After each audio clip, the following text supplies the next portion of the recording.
Study IQ IAS, आपका selection हमारा mission. Imagine कीजिए एक ऐसा इकोनॉमिक ब्लॉक जिसका जीडीपी साइज $54 ट्रिलियन का है, ग्लोबल इकोनॉमिक आउटपुट का 1/3। वहीं इनका जो एक्सपोर्ट का सेगमेंट है वो होल्ड करता है $5 ट्रिलियन का एक्सपोर्ट, जो कि दुनिया भर के मर्चेंडाइज एक्सपोर्ट्स के 20% के बराबर है। फॉरेन एक्सचेंज रिजर्व्स की बात करें तो $4.7 trillion, globally foreign exchange reserves का 38%।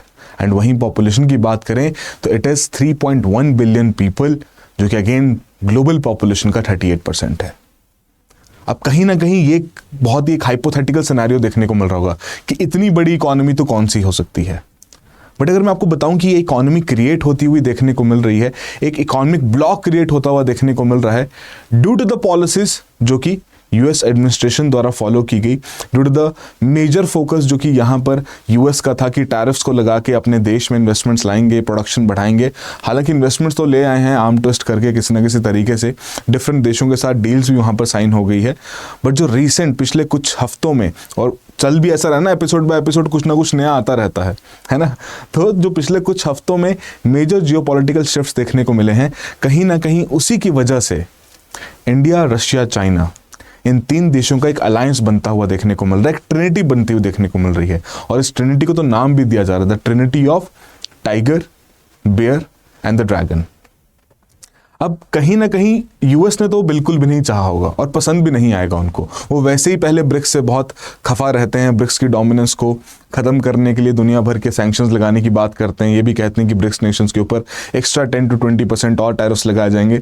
अब हालांकि वो टैरिफ का खेल तो चल ही रहा है, बट ओवरऑल एक नया अलायंस यहाँ पर बनता हुआ देखने को मिल रहा है, जो शायद इन तीनों नेशंस ने भी खुद एक्सपेक्ट नहीं किया होगा कि ये बन जाएगा, बिकॉज सभी के आपस में कुछ ना कुछ डिफरेंसेस तो देखने को मिलते ही हैं। हालांकि रशिया दोनों ही देशों के साथ काफ़ी अच्छा यहाँ पर काम करता है, इंडिया और चाइना के डिफरेंसेस सबसे बड़ा फैक्टर है। But the point is the recent events जो कि हमने देखे इंडिया और चाइना के रिलेशनशिप्स को बेहतर होता हुआ देखने के लिए, कि जहां चाइना ने अलाउ किया है कि रेयर अर्थ मिनरल्स का आपके लिए एक्सपोर्ट यहां पर ओपन किया जाएगा, जो आपको मैकेनिकल टूल्स की यहां पर ज़रूरत है कंस्ट्रक्शन पर्पसेस के लिए, उनका एक्सपोर्ट किया जाएगा, फर्टिलाइजर्स का एक्सपोर्ट किया जाएगा। तो कहीं ना कहीं एक नए रिलेशनशिप की शुरुआत यहाँ पर हो रही है। And SCO summit is around the corner. अब प्रधानमंत्री वहाँ जाके विजिट करेंगे, उसके बाद क्या रूप ये ले सकता है, उसके लिए ऑलरेडी बहुत सारी एंटिसिपेशंस आ चुकी हैं। तो क्यों ना एक बार जानने की कोशिश की जाए कि अगर ये अलायंस बन जाता है तो ये तो काफ़ी क्लियर है कि अभी तक जो हम वेस्टवर्ड पॉलिसीज़ यहाँ पर देखते थे वो within no time frame वो ईस्टवर्ड पॉलिसीज़ की तरफ कन्वर्ट हो जाएगा, कि टुवर्ड्स ईस्ट यहाँ पर फिर काम किया जाएगा। क्योंकि ये economic block as per the fact जो भी हमने यहाँ पर ऑब्जर्व किए, एक मेजर पोर्शन दुनिया की इकोनॉमी का यहाँ पर होल्ड करेगा।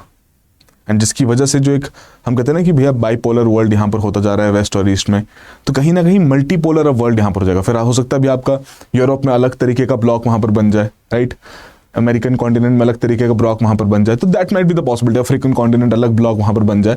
तो आने वाले समय में बहुत ज़्यादा पॉसिबिलिटी यहाँ पर बताई जा रही है, मल्टीपोलैरिटी का कॉन्सेप्ट बहुत ज़्यादा रखा जा रहा है। बट आज के इस पर्टिकुलर सेशन का हमारा ऑब्जेक्टिव क्या है कि अगर ये चीज़ होती हुई देखने को मिल रही है, जो कि काफ़ी हद तक सभी लोग कह भी रहे हैं कि इट शुड हैपन ऑल्सो, क्योंकि सभी देशों का, खासकर इन तीनों देशों का इसमें बेनिफिट ही है। बट अगर ये हो जाता है तो तीनों देश कैसे एक दूसरे को यहाँ पर कॉम्प्लीमेंट करते हैं, आइए उसके बारे में थोड़ा जानते हैं, जिक्र करते हैं। एंड मोर ओवर, क्या यहाँ पर कुछ वर्ड ऑफ कॉशन ज़रूरी है इंडिया के लिए? बिकॉज होगा तो है, बिकॉज चाइना के साथ जो चाहे दोस्ती कह लो या दुश्मनी कह लो, जिस भी तरीके का रिश्ता चल रहा है वो बहुत पुराना चल रहा है, तो एकदम से तो भैया सब कुछ सही नहीं होगा। But the point is word of caution भी यहाँ पर ज़रूरी है। बट द सेम टाइम अगर जियो पॉलिटिक्स में या जियो इकोनॉमिक्स में ऐसे मेजर शिफ्ट्स देखने को मिलते हैं, तो उस केस में इंडिया को भी एक अजाइल अप्रोच फॉलो करना पड़ेगा ताकि शिफ्ट के साथ अकोमोडेट कर सके।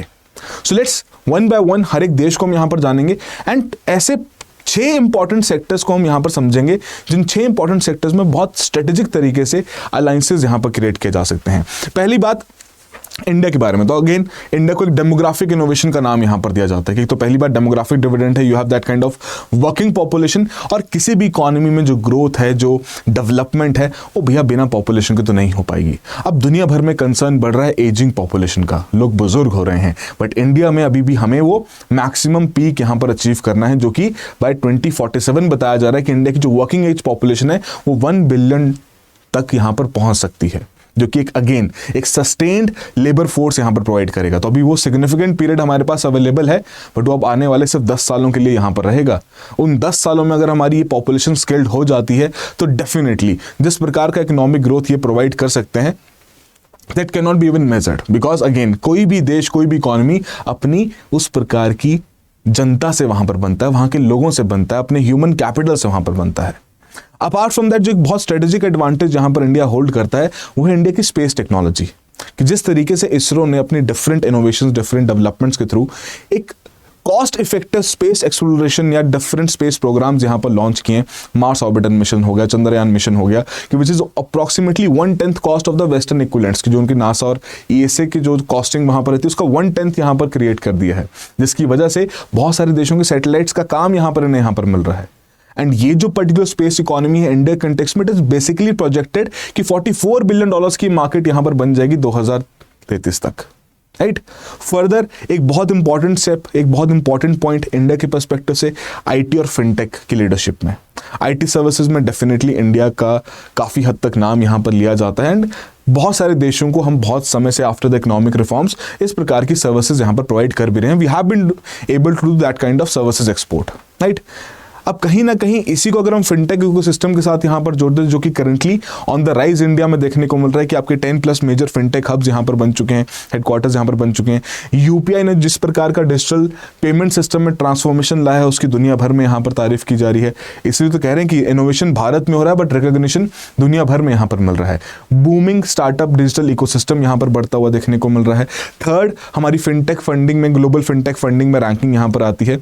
तो कहीं ना कहीं we have been able to create that kind of financial ecosystem which can help ourselves and our partners also, ताकि वो भी इस पर्टिकुलर सेगमेंट में खुद को ग्रो कर सकें। उसके अलावा जिस प्रकार की करंट या हमारे पास जो एक बहुत मेजर स्ट्रेटेजिक जो ज्योग्राफिकल पोजीशन यहां पर अवेलेबल है, हम लिंक प्रोवाइड करते हैं यूरेशिया के लिए, इंडो पैसिफिक के लिए, मिडिल ईस्ट के लिए। एंड जो विजिंजम पोर्ट यहां पर बन रहा है, जो कि हमारा पहला ट्रांसशिपमेंट पोर्ट रहेगा, कहीं ना कहीं उसको कंबाइन किया जाए आईएनएसटीसी के साथ, तो इस पूरे कॉरिडोर के थ्रू हम एक बहुत इजीली अपने ट्रेड को भी यहां पर नेविगेट कर सकते हैं, नए लैंड रूट्स यहां पर आइडेंटिफाई कर सकते हैं। फर्दर फार्मास्यूटिकल हब, जो कि छुपाए नहीं छुपता, इंडिया की जो कहा जाता है कि भैया ग्लोबल फार्मेसी की तरीके से ट्रीट किया जाता है, कि ग्लोबल जेनरिक मेडिसिन में 20% तक की सप्लाई हम यहाँ पर करते हैं। तो कल को अगर इंडिया इस प्रकार के affordable solutions, health care solutions यहाँ पर प्रोवाइड करता है, तो डेफिनेटली अपने पार्टनर्स को भी यहाँ पर वो हेल्प कर सकता है। और कौन से नए पार्टनर्स की हम यहाँ पर बात कर रहे हैं? रशिया और चाइना के लिए, कि उस प्रकार के अफोर्डेबल हेल्थ केयर सोल्यूशंस, जो कि अगेन इंडिया वैसे भी अपने मेडिकल टूरिज्म के लिए जाना जा रहा है। लोग आते हैं, आसपास के देश के जो लोग हैं वो इंडिया आते हैं। बहुत सारे लोग तो ऐसे भी भैया यूएस में है, यूके में है, अपना इलाज भी करवाना था तो वेट करते हैं भैया इंडिया में आके करा लेंगे, कॉस्ट इफेक्टिव पड़ेगा, बढ़िया इलाज हो गया, right. So these are the particular point जो कि काफी हद तक इंडिया के फेवर में यहां पर देखने को मिलते हैं। But at the same time the major power, the resource arsenal of this particular lines Russia, कि एनर्जी सुपर पावर तो है भैया, कुछ भी बोलो, है ना। जिस प्रकार से वर्ल्ड का सबसे लार्जेस्ट नेचुरल गैस एक्सपोर्टर है, नेचुरल गैस रिजर्व इनके पास यहां पर पाया जाता है, सेकंड लार्जेस्ट ऑयल एक्सपोर्टर यहां पर देखने को मिलता है। इंडिया और चाइना दोनों को ही उस प्रकार के डिस्काउंटेड क्रूड ऑयल, कोल, एलएनजी सभी का एक्सपोर्ट यहां पर किया गया है। बल्कि कोल के केस में तो आईएनएसटीसी कॉरिडोर का भी यहां पर इन्होंने यूज किया जब इंडिया को एक्सपोर्ट किया गया। So they have that kind of resource backing, जिसके चलते ये अपने बाकी दोनों नेशंस, बाकी दोनों पार्टनर्स की यहां पर कंप्लीट तरीके से बहुत हेल्प कर सकते हैं। अपार्ट फ्रॉम दैट, अगर इनकी डिफेंस और स्ट्रेटेजिक टेक्नोलॉजी की बात की जाए तो इंडिया का जो मिलिट्री हार्डवेयर है 60% तक का सप्लाई इनके द्वारा यहां पर किया गया है। Apart from that, nuclear, aerospace, missile systems, इन सभी में पायनियर है। S-400 का हमने लाइव एग्जांपल अभी रिसेंटली इंडिया पाकिस्तान के कॉन्फ्लिक्ट में यहां पर देखा ही था। Apart from that, jointly develop कर सकता है hypersonics, nuclear energy as well as defence platform with India and China, जो कि तीनों देशों को यहां पर हेल्प करेंगे। उसके अलावा जो रिसोर्स रिचनेस है, रेयर अर्थ के केस में, यूरेनियम के केस में, कोल, आर्कटिक मिनरल्स, और Arctic is the future of everything ना, जो अभी हम करंटली देख रहे हैं कि जो आपकी एक्सप्लोरेशन बाकी मिनरल्स के होगी तो आर्कटिक रीजन को भी यहाँ पर टैप किया जाएगा। तो रशिया उस प्रकार की स्ट्रेटेजिक पोजीशन पर है जहां पर अगेन इंडिया और चाइना दोनों के लिए बेनिफिशियल है कि भैया रशिया के साथ बना के रखे, और शायद इसी वजह से इतनी लॉन्ग टर्म एक फ्रेंडशिप, एक लॉन्ग टर्म रिलेशनशिप स्टैंडिंग भी यहाँ पर हमें देखने को मिलती है दोनों के बीच में। So these are the particular economic points जिनकी वजह से ये जो पर्टिकुलर रशिया है, जो जिसे हम रिसोर्स आर्सेनल यहां पर कह रहे हैं, एक सिग्निफिकेंट इंप्रूवमेंट ला सकता है इस पूरे अलायंस में, राइट। जियोपॉलिटिकल लेवरेज तो है ही है।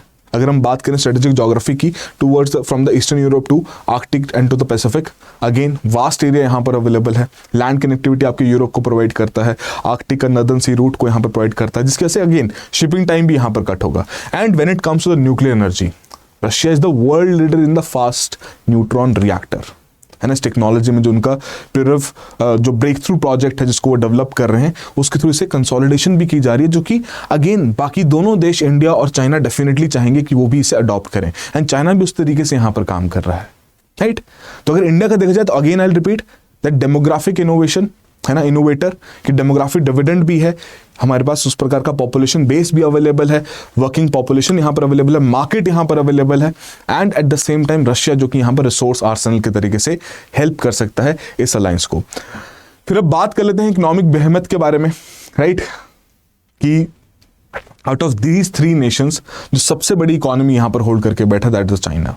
अब चाइना की इकोनॉमिक ग्रोथ में मैन्युफैक्चरिंग सेक्टर का अगर हम नाम ना लें तो शायद एक बहुत बड़ा इनजस्टिस होगा चाइना की तारीफ करने के लिए, राइट। तो उस प्रकार की मैन्युफैक्चरिंग सेटअप तो भैया एकदम लाजवाब तो है ही, वर्ल्ड्स लार्जेस्ट मैन्युफैक्चरिंग हब का ये काम करते हैं। ग्लोबल मैन्युफैक्चरिंग आउटपुट में डायरेक्टली 28% तक की आउटपुट यहाँ पर प्रोवाइड करते हैं, एंड कहीं ना कहीं उसी प्रकार का जो large scale industrial supply chain है वो चाइना प्रोवाइड कर सकता है इस पर्टिकुलर अलायंस को, राइट। कि जो लो कॉस्ट मैन्युफैक्चरिंग की एक्सपर्टीज है, डेफिनेटली दोनों देश यहां पर चाहेंगे कि वो भी इस पर्टिकुलर एक्सपर्टीज को, इस टेक को यहां पर टैप कर सकें। एंड इसी एक्सपर्टीज को कॉम्प्लीमेंट करने के लिए एक बहुत थोड़ा सा रेडिकल पॉइंट हो सकता है, आपको लगे कि भैया ऐसे कैसे हो सकता है, बट इंडिया का जो लेबर है वो इसको कॉम्प्लीमेंट कर सकता है। वर्किंग पॉपुलेशन है ना, वो काम करना चाहेगा, तो अगर हम उस प्रकार की कनेक्टिविटी ऑफ द पीपल या लोगों की कनेक्टिविटी आपस में बढ़ाई जाए, राइट, उस प्रकार से एक से दूसरे देश वहां पर जा सकें, जैसे यूरोप में हमें देखने को मिलता है।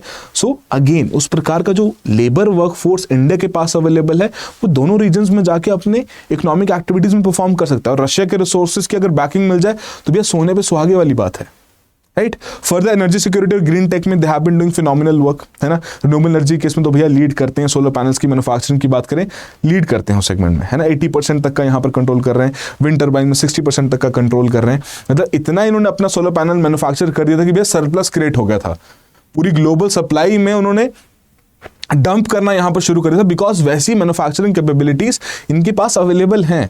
And when it comes to infrastructural development और इंफ्रास्ट्रक्चर फाइनेंस एंड टेक्नोलॉजी, तो इनका BRI इनिशिएटिव चाहे इंडिया क्रिटिसाइज करे, but it is something that should be learn from, है ना, जहां से हमें सीख लेनी चाहिए कि हाँ यार इस प्रकार का इंफ्रास्ट्रक्चरल सेटअप यहां पर क्रिएट करना है। तो इसी पर्पस के लिए BRI इनिशिएटिव के लिए ही चाइना ने $1 ट्रिलियन ग्लोबली यहां पर स्पेंड कर चुका अपने पोर्ट्स, रोड्स, रेलवेज, इन सभी तरीके के इंफ्रास्ट्रक्चरल एसेट्स की क्रिएशन में। जरा चैट बॉक्स और कमेंट बॉक्स में सिंपल सा आपसे सवाल पूछूंगा, जरा बताओ जरा BRI इनिशिएटिव कौन कौन से देशों को कवर कर चुका है, राइट। तो कहीं ना कहीं अगर यही एक्सपर्टीज यहां पर हम यूज करते हैं, एक्सेलरेट करते हैं अपने पर्पस के लिए, इस अलायंस के पर्पस के लिए, तो INSTC जैसे कॉरिडोर को भी यहां पर हम लिंक कर सकते हैं, राइट। या कोई फर्दर वैसा ही कॉरिडोर और इंडिया, चाइना और रशिया के बीच में यहां पर क्रिएट किया जा सकता है, ताकि ट्रेड की एफिशिएंसी को और बेहतर किया जा सके। And the kind of money they have, economic behemoth का नाम ऐसे नहीं दिया गया है भैया, उतना कैपिटल भी इनके पास अवेलेबल है, उतना सिग्निफिकेंट फॉरेक्स रिजर्व यहां पर उनके पास अवेलेबल है। And again being the second largest economy, कहीं ना कहीं उस प्रकार का फाइनेंशियल मसल यहां पर ये होल्ड करके रखते हैं। But apart from that, one of the very crucial factors जो कि आने वाले समय में बहुत इंपॉर्टेंट रोल प्ले करने वाला है, वो क्रूशियल फैक्टर है टेक्नोलॉजी और इनोवेशन का, कि चाइना इन्वेस्ट करता है ओवर $600 बिलियन एनुअली अपने R&D पे। यूएस के बाद सेकंड नंबर पे देखने को मिलता है। एंड जिस प्रकार की लीडरशिप इन्होंने अभी करंटली अपने इलेक्ट्रिक व्हीकल्स में यहाँ पर क्रिएट कर रखी है, आप दुनिया भर के टेबल्स यहाँ पर उठा लीजिए, ग्राफ्स देख लीजिए कि कहाँ इलेक्ट्रिक व्हीकल्स की पेनिट्रेशन सबसे ज्यादा भैया चाइना में आपको देखने को मिलेगी। BYD जैसी कंपनीज भैया इंडिया एंटर कर चुकी हैं। इतना ही बुरा रिलेशन है तो भैया कैसे एक EV कंपनी इंडिया एंटर कर चुकी है, गाड़ियां बिकनी शुरू हो चुकी हैं इंडिया में, right. So that is the point ना, कि वैसा उन्होंने सेटअप क्रिएट किया है, वैसा tech enabled infrastructural development manufacturing यहां पर क्रिएट करी है सेमीकंडक्टर्स के केस में। तो कहीं ना कहीं अगेन जो दोनों देशों के समय पे जरूरत भी है ना, इंडिया को भी जरूरत है, रशिया को भी जरूरत है, तो कहीं ना कहीं इनकी इस एक्सपर्टीज को यहां पर एक्सप्लॉइट किया जा सकता है। एंड सिंस एक ऑलरेडी लार्जेस्ट ट्रेडिंग पार्टनर है दोनों ही देशों के लिए, चाहे वो रशिया के लिए देखा जाए, इंडिया के लिए देखा जाए, सो अगेन इस अलायंस को और बेहतर किया जाता है। हालांकि इंडिया के साथ एक बहुत बड़ा डेफिसिट है, जिसकी वजह से इंडिया एक लूजिंग एंड पर हम यहां पर कह सकते हैं।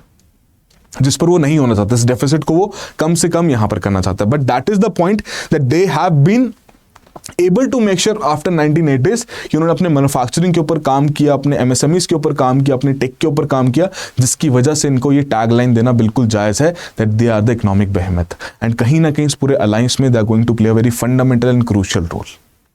सो हालांकि ये सारे स्ट्रेटेजिक पॉइंट्स बहुत हेल्प करेंगे एंड अक्रॉस डिफरेंट सेक्टर्स अगर देखा जाए, एनर्जी में रशिया का भैया ऑयल एंड गैस, इंडिया के रिन्यूएबल एनर्जी का जो पुश है, चाइना का ग्रीन टेक और इंफ्रा, कहीं ना कहीं एक बेहतर एनर्जी सिक्योरिटी और क्लीन ट्रांजिशन यहां पर क्रिएट कर सकता है तीनों देशों के लिए। स्पेस टेक में बात की जाए, इंडिया का लो कॉस्ट जो मिशन है, वहीं चाइना की जो सैटेलाइट मैन्युफैक्चरिंग की पावर है उनके पास, लूनर टेक जो उनके पास अवेलेबल है, रशिया की जो हैवी लिफ्ट, इतना बड़ा एक्सपर्टीज है भैया, पुराने समय से वहां पर वो काम करते जा रहे हैं अपने स्पेस टेक के ऊपर, न्यूक्लियर स्पेस पावर, ये कहीं ना कहीं एक फुल स्पेक्ट्रम स्पेस डोमिनेंस यहां पर क्रिएट कर सकते हैं। सर्विसेज और टेक्नोलॉजी के केस में बात करें तो इंडिया के पास जो आईटी एंड सॉफ्टवेयर का बहुत बड़ा पावरफुल बेस यहां पर अवेलेबल है, चाइना के पास हार्डवेयर एंड टेलीकॉम का बेस अवेलेबल है, रशिया के पास एरोस्पेस और आर&डी, इन सभी चीज़ों पे वो काम कर पाता है। तो एक इंटीग्रेटेड टेक इकोसिस्टम यहां पर क्रिएट किया जा सकता है, राइट। एंड अगेन इस पर्टिकुलर केस में चाइना का जो मेजर डीप टेक इंटीग्रेशन वो करंटली कर रहे हैं एआई के थ्रू, उसे भी हम यहां पर अवॉइड नहीं करते, राइट। मैन्युफैक्चरिंग में चाइना की जो रिसोर्सेज और energy, again they have been that kind of resource rich nation, है ना। इंडिया की लेबर और मार्केट अगेन बहुत क्रूशियल रोल प्ले करेगी, एंड चाइना की मास प्रोडक्शन, एक सेल्फ रिलायंट इंडस्ट्रियल ब्लॉक यहां पर क्रिएट कर सकता है, जो कि दुनिया भर को आगे जाके फिर मेजर एक्सपोर्ट्स यहां पर प्रोवाइड कर सकता है। उसी के अलावा एडवांस टेक और डिफेंस की अगर हम बात करें, चाइना का जो न्यूक्लियर एंड हाइपरसोनिक्स है, इंडिया की एआई और साइबर एक्सपर्टीज जो कि धीरे धीरे ग्रो होती हुई देखने को मिल रही है, चाइना ने ऑलरेडी जो अपना रोबोटिक्स और सेमीकंडक्टर्स के ऊपर यहां पर काम किया है, तो एक स्ट्रेटेजिक टेक ऑटोनॉमी भी यहां पर क्रिएट होती है। Again it is going to play a very fundamental role, अगर हम इसको एक ब्लॉक के तरीके से यहां पर देखें with the rest of the world. They can provide an number of services through out the world, चाहे वो यूएस के लिए हो, यूरोप के लिए हो, अफ्रीकन नेशंस के लिए हो, किसी भी प्रकार के नेशन के लिए हो। डिजिटल फाइनेंस में तो अगेन इंडिया का जो यूपीआई और फिनटेक मॉडल है उसे अडॉप्ट यहाँ पर कर सकते हैं। चाइना ने जो अपना ई कॉमर्स यहाँ पर सेगमेंट इतना अच्छे तरीके से बढ़ाया है, रशिया की साइबर सिक्योरिटी, स्विफ्ट के ऑल्टरनेटिव्स जिन्होंने वहाँ पर क्रिएट किए हैं, तो कहीं ना कहीं एक सॉवरन डिजिटल फाइनेंशियल सिस्टम यहाँ पर क्रिएट करता है, जिसकी वजह से इन तीनों देशों की जो डिपेंडेंस है डॉलर के ऊपर, वो भी यहाँ पर वो कम कर पाएंगे। बिकॉज है ना, चाइना भी बहुत सारा ट्रेड अपना डॉलर्स में करता है, इंडिया तो करता ही करता है। रशिया के ऊपर सैंक्शंस लगे तो भैया वो अपने लोकल करेंसी सेटलमेंट सिस्टम पर आ चुके हैं। But the point is these are the kind of integrations that are possible, और इससे तीनों ही देशों को यहां पर बेनिफिट मिलेगा। बट यहां पर जो आपके मन में सवाल आ रहा होगा, अभी तक थोड़ा बहुत क्रिटिसिज्म भी आपके मन में आ रहा होगा कि भैया इंडिया कैसे कर लेगा, इंडिया और चाइना के तो रिलेशनशिप्स बहुत वैसे देखने को मिले हैं। तो कहीं ना कहीं एक वर्ड ऑफ कॉशन है कि अब कैसे इंडिया इस पर्टिकुलर अलायंस को अपने बेहतर यूज के लिए यहां पर यूटिलाइज कर सकता है, कैसे अपनी बेहतर ग्रोथ के लिए यूटिलाइज कर सकता है, दैट इज द पॉइंट। उसको भी हम डिस्कस करेंगे। बट बिफोर दैट एक सिंपल सा सवाल इंडिया के एक्सपोर्ट्स रिलेटेड, कि इनमें से कौन से ऐसे प्रोडक्ट्स हैं जो कि सबसे ज्यादा एक्सपोर्ट किए जाते हैं इंडिया द्वारा, right, in the recent years. 4 options दिए गए हैं, अगेन 4 कोड्स यहां पर हैं। बहुत सिंपल सा सवाल है, सभी लोग इसको आंसर कर पाएंगे, I am very definite about it, right. And further we have been creating this community जहां पर इकोनॉमी सब्जेक्ट को थोड़ा और इजी बनाया जा सके, आपके लिए सपोर्ट इकोसिस्टम बनाया जा सके, तो आप डेफिनेटली इस टेलीग्राम ग्रुप को ज्वाइन कर सकते हैं। This is my contact number, if you find any issues और difficulties while preparing for UPSC civil services, I am more than happy to assist you. And economy जो सबको technical लगता है, तो उसमें भी अगर आपके कोई रैंडम डाउट्स भी आते हैं तो आप प्लीज़ मुझे यहाँ पर व्हाट्सअप कर सकते हैं। स्टडी आईक्यू किस तरीके से आपकी हेल्प करे, तो अभी हमने रिसेंटली ना 2026, 27, 28 के लिए कुछ बैचेस यहाँ पर लॉन्च किए थे, बट वो इनफ्लो इतना ज़्यादा था और उस इनफ्लो में बहुत सारे बच्चे डिमांड करते हैं कि इवनिंग बैच होना चाहिए, राइट। तो उसी के बेसिस पर हमने यहाँ पर इवनिंग बैच लॉन्च कर रहे हैं, जिसकी शुरुआत 29 अगस्त से यहाँ पर होने वाली है। अक्रॉस हिंदी, इंग्लिश मतलब तीनों लैंग्वेजेस में, बाइलिंगुअल हिंदी और इंग्लिश में तीनों में अवेलेबल है। एंड 26, 27, 28 तीनों के लिए अवेलेबल है। तो हमने 22 अगस्त को ये अभी अपना मॉर्निंग बैच लॉन्च किया था, पर उसमें बहुत सारी कॉल्स ये वाली भी थी इनबाउंडिंग की, उनको इवनिंग बैच भी यहाँ पर चाहिए। तो जस्ट बेस्ड ऑन दैट हमने तीनों बैचेज में एक इवनिंग बैच भी यहाँ पर अनाउंस कर दिया है। ऑलराइट, तो डेफिनेटली जाके चेकआउट कीजिए, बिकॉज जो P2I इनिशिएटिव है फ्लैगशिप इनिशिएटिव है, आपकी एंड टू एंड कवरेज करता है सिलेबस की, हर एक चीज़ यहाँ पर कवर की जाती है। Mentorship support, books, notes, assignments, आपके लिए main answer writing, evaluation, test series, मतलब you name it we have it. And one of the best faculties, best content. 2025 के प्रीलिम्स में हमने देखा है 65 to 70 क्वेश्चंस ऐसे थे जो कि इजीली सॉल्वेबल थे हमारी कंटेंट और क्लासेस से। आई एम नॉट सेइंग कि भैया एक स्टेटमेंट सॉल्व हो रही है, सवाल सॉल्व हो रहा है, वैसी बात कर रहा हूँ। राइट। तो डेफिनेटली जाके चेकआउट कीजिए and while enrolling you can use the ARG life coupon code for the maximum discounts and if you have any concerns you can definitely approach me, I will be more than happy to assist you. Now the point is कि India को definitely अपने gains तो maximize करने हैं but risk को भी minimise करना है। तो कहीं ना कहीं जो एक सबसे बड़ा पॉइंट है एनर्जी और रिसोर्सेज का, जिसकी अभी इंडिया को जरूरत भी है, तो भैया वो तो करना ही है ना। तो लॉन्ग टर्म नेचर के अपने oil gas uranium deals Russia के साथ यहाँ पर कर ली जाए एट वो भी कंसेशनल रेट, तो एक अच्छा पॉइंट यहाँ पर रहेगा। एंड चाइना का जो ग्रीन टेक का डेवलपमेंट जो कि करंटली इंडिया अपने ट्रांजिशन के लिए चाहता है, तो उसे भी यहाँ पर वो एक्सप्लोर कर सकता है अगर चाइना के साथ उस प्रकार के रिलेशनशिप्स और बेहतर होते हुए देखने को मिल रहे हैं।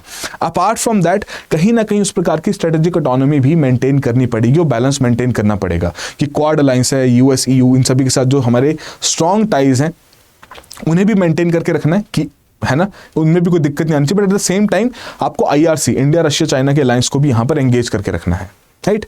कि इंश्योर करना है कि भी आपका मल्टीपोलर बैलेंसिंग यहाँ पर है बट किसी प्रकार की ब्लॉक डिपेंडेंसी ना हो जाए कि अच्छा अब यही ब्लॉक है इसी के साथ हम सब कुछ करेंगे, बिकॉज डिपेंडेंसी कभी भी वो आत्मनिर्भरता वाली बात को फिर वो काउंटर कर देता है। आत्मनिर्भर होने का मतलब क्या है कि हमें हर एक ऑप्शन अपने लिए ओपन रखना है एंड कहीं ना कहीं जो फेयर ट्रेड है उसको नेगोशिएट करने की आवश्यकता है कि यहाँ जिस प्रकार का एक्सेस चाइनीज प्रोडक्ट्स का इंडियन मार्केट्स में है, इंडिया को भी उस प्रकार के रेसिप्रोकल एक्सेस मांगना चाहिए ताकि जो ये $100 बिलियन का जो ट्रेड डेफिसिट है इसको यहाँ पर एड्रेस किया जा सके। अब ये कहा जाता है और ये माना भी जाता है इस चीज़ को लेके कि ऐसे बहुत सारे प्रोडक्ट्स हैं जो कि इंडिया यहाँ पर एक्सपोर्ट करता है बट उन पर बहुत ज़्यादा हाई टैरिफ्स वहाँ पर लगाए जाते हैं या फिर नॉन टैरिफ बैरियर्स वहाँ पर इम्पोज किए जाते हैं जिसकी वजह से इंडियन प्रोडक्ट्स चाइना की मार्केट में नहीं बिक पाते, pharmaceuticals being one of them, right. तो उनको थोड़ा सा एड्रेस किया जाए ताकि इंडिया स्ट्रेट डेफिसिट को यहाँ पर एड्रेस कर सके। That should be the major point, because अगर ये अलायंस अगर इंडिया को स्ट्रेट डेफिसिट को एड्रेस करने में हेल्प करता है ना, तो काफ़ी हद तक जो हमारा करंट अकाउंट डेफिसिट भी हमें देखने को मिलता है हम उसे भी यहाँ पर एड्रेस कर पाएंगे। तो IT, फार्मा सर्विसेज, इन सभी के एक्सपोर्ट्स के ऊपर इंडिया को डेफिनेटली यहाँ पर फोकस करना चाहिए बिकॉज हमारी स्ट्रॉन्ग पावर्स हैं उन्हें हमें एक्सप्लॉइट करना ही करना चाहिए। And at the same time जो हमारे कंसर्न्स अभी बॉर्डर से रिलेटेड चल रहे हैं तो उन पे सॉवरेनिटी असर्ट करने की आवश्यकता है, हम उसे कॉम्प्रोमाइज यहां पर नहीं होने दे सकते। And at the same time indigenous defence and tech capacity भी बिल्ड करनी ताकि कभी भी कोई भी एक्सटर्नल प्रेशर आए तो उस समय पर भी हम किसी भी तरीके की टेंशन में ना आए, right. And apart from that जो हमारे पास एक सॉफ्ट पावर है, जो डिप्लोमेसी है ना, ग्लोबल साउथ की जो इंडिया यहाँ पर वॉइस बना है उसे भी यहाँ पर एक्सप्लॉइट करना चाहिए, उस पोजीशन को यूज करना चाहिए। एंड विद इन IRC वो अपनी पोजीशन को और स्ट्रेंथन यहाँ पर कर सकता है कि जी हाँ IRC में कह सकता है भैया मैं आपको ग्लोबल साउथ के साथ यहाँ पर कनेक्ट कर रहा हूँ तो मुझे भी ये पॉइंट्स यहाँ पर अपने फेवर में चाहिए। तो ये वाला पॉइंट डेफिनेटली यहाँ पर यूज कर सकता है ताकि एक बैलेंसिंग फोर्स रहे, है ना, क्योंकि यहाँ पर कहीं ना कहीं रिसोर्स हैवी रशिया है, राइट। अगेन उसके अलावा चाइना जिस प्रकार का इकोनॉमिक बीहमियत है, कहीं इंडिया उसमें छोटा ना पड़ जाए। तो उस वजह से जो ग्लोबल साउथ का एक्सेस है जिसमें इंडिया ने बहुत वोकल अपना ओपिनियन रखा है हमेशा से, वो एक्सेस प्रोवाइड करने में इन दोनों देशों को हेल्प कर सकता है। ये स्ट्रॉन्ग पॉइंट यहाँ पर रखना चाहिए। एंड सिलेक्टिव टैक कोलैबोरेशन बहुत आवश्यक है AI में, स्पेस में, न्यूक्लियर में, ग्रीन टेक में, राइट। बट जो आपके डिफेंस, साइबर और सेमीकंडक्टर्स हैं जो आपके क्रिटिकल भी हैं उनको फिर आप फिर भी थोड़ा सा एलिनेट कर सकते हो जब तक आपके बहुत अच्छे रिलेशन नहीं हो जाते। बट बाकी सेक्टर्स में जो कि करेंटली एनर्जी ट्रांजिशन के लिए, न्यू एनर्जी डेवलपमेंट के लिए, स्पेस एक्सप्लोरेशन के लिए बहुत क्रूशल है, उनमें डेफिनेटली उस प्रकार की इंटीग्रेशन यहाँ पर की जा सकती है। But at the same time जो आपके वेस्टर्न रिलेशंस हैं, आप UK के साथ कॉन्ट्रैक्ट साइन करके बैठे हैं नया, अपार्ट फ्रॉम दैट EU के साथ आपकी नेगोशिएशन चल रही हैं, आप उन्हें भी एकदम से कॉम्प्रोमाइज नहीं होने दे सकते। So that is the point कि this is going to play a very fundamental and important role in the growth of this particular region in the longer run, but at the same time कहीं ना कहीं आपको और help करेगा, India को और help करेगा अपनी सेल्फ रिलायंस को और बेहतर करने में, आत्मनिर्भरता को और बेहतर करने में। तो जो हमें करंटली आवश्यकता है उसे डेफिनेटली यहाँ पर एक्सप्लॉइट करना चाहिए, तभी जाके इस अलायंस का इंडिया को बेनिफिट मिलेगा। तो आई होप आप सभी के लिए कुछ ना कुछ वैल्यू एडिशन यहाँ पर जरूर हुआ हो। So that will be all the very best, have a good preparation. Study IQ IAS, आपका सिलेक्शन हमारा मिशन।